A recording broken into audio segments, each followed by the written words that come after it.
Buwanang horoscope para sa Disyembre. Virgo. Ang mga taong may zodiac sign na Virgo ay nagsasabing ang buwang ito ay maganda para magtrabaho sa inyong mga layunin. Mayroon kayong magandang pag-asa para maabot ang inyong mga pangarap. Ngunit ang planeta na Saturn ay maaaring magdulot ng ilang problema. Subalit, kayang malampasan ang mga ito sa tulong ng iyong determinasyon at kumpiyansa. Ayon naman sa inyong love horoscope, ang buwang ito ay puno ng pag-ibig at kaligayahan. Magkakaroon kayo ng magandang panahon ngayong buwan kasama ang inyong partner. Gayunpaman, kailangan pa rin kayong magtulungan upang maiwasan ang mga problema dulot ng mga panlabas na dahilan. Maaari ninyong planuhin ang isang bakasyon upang mapabuti ang inyong emosyonal na pagkakasunduan at maiwasan ang mga problema sa inyong relasyon. Ang kalagayan ng inyong pinansyal ay hindi maganda para sa mga Virgo dahil sa hindi kanais-nais na posisyon ng mga planeta.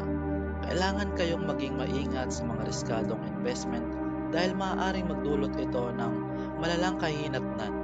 Ayon sa inyong finance horoscope, dapat ninyong itigil ang inyong mga plano para sa pag-angkin ng negosyo. Subukan ninyong panatilihin ang isang maayos na relasyon sa inyong mga kasosyo dahil ito ay makakatulong sa pag-iingat ng inyong kayamanan. Maaari ninyong konsultahin ang isang astrologo upang malaman kung kailan ang tamang panahon para kumuha ng negosyo. Ang buwang ito ay walang magandang balita dahil sa hindi kanais-nais na posisyon ng mga planeta. Maaaring magkaroon kayo ng mga problema sa inyong relasyon sa mga katrabaho na maaaring makaapekto sa inyong produksyon sa trabaho.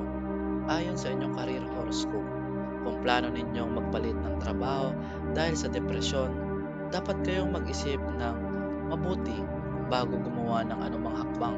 Sa halip, magtrabaho ng masikap at maghintay para sa mas mabuting araw.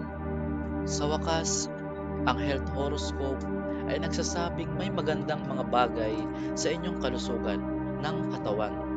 Makakaranas kayo ng pagpapabuti mula sa mga paulit-ulit na karamdaman. Maaaring magkaroon ng mga minor na abala na maaaring mapagaling sa pangkaraniwang mga treatment.